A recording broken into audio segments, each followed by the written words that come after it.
পাকিস্তানের সাবেক প্রধানমন্ত্রী ইমরান খানের দল পাকিস্তান তেহরিকে ইনসাফ পিটিআইয়ের সমাবেশ ঘিরে দেশটির বিভিন্ন জায়গায় থমথমে পরিস্থিতি বিরাজ করছে। সংবাদ মাধ্যম ডনের প্রতিবেদনে বলা হয়েছে, আদালতের নিষেধাজ্ঞা, ইন্টারনেট সেবা ব্যাহত ও ব্যাপক নিরাপত্তার মধ্যেও পিটিআইয়ের সমর্থকরা দেশটির বিভিন্ন শহর থেকে ইসলামাবাদ অভিমুখে রওনা হয়েছেন।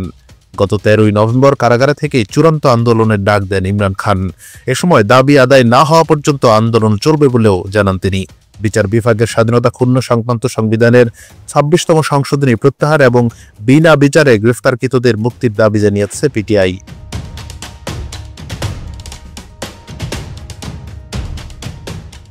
ডন বলছে, ইসলামাবাদ শহর জুড়ে মোবাইল ইন্টারনেট পরিষেবা বন্ধ রয়েছে।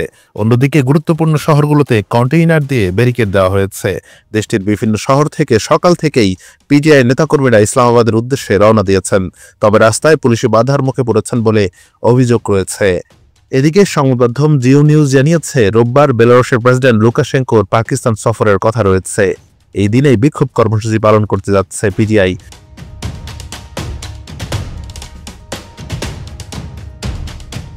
পাকিস্তানের স্বরাষ্ট্রমন্ত্রী মহসিন নাকভি সতর্ক করে বলেছেন, বিশৃঙ্খলা এড়াতে কোনো ধরনের বিক্ষোভ কিংবা অবস্থান ধর্মঘটের অনুমতি দেওয়া হবে না। ইসলামাবাদে 2 মাসের জন্য 5 বা তার বেশি মানুষের সমাবেশ নিষিদ্ধ বা 144 ধারা জারি করা হয়েছে। একই সঙ্গে নিরাপত্তার স্বার্থে কিছু এলাকায় ইন্টারনেট সেবা সাময়িক বন্ধ করে রাখা হয়েছে বলে জানান তিনি। জিও নিউজ জানিয়েছে, পিটিআই কর্মীদের বিক্ষোভ ঠেকাতে ইসলামাবাদে অতিরিক্ত পুলিশ ভ্যান আনা হয়েছে। বেশ কয়েকটি রাস্তায় ব্যারিকেড দেওয়ার জন্য হাজার হাজার কন্টেইনার দেখা গেছে ইসলামাবাদে। পাকিস্তানের জাতীয় মহাসড়ক এবং মোটরওয়ে পুলিশ জানিয়েছে, এরই মধ্যে গুরুত্বপূর্ণ রোডগুলো বন্ধ করে দেওয়া হয়েছে।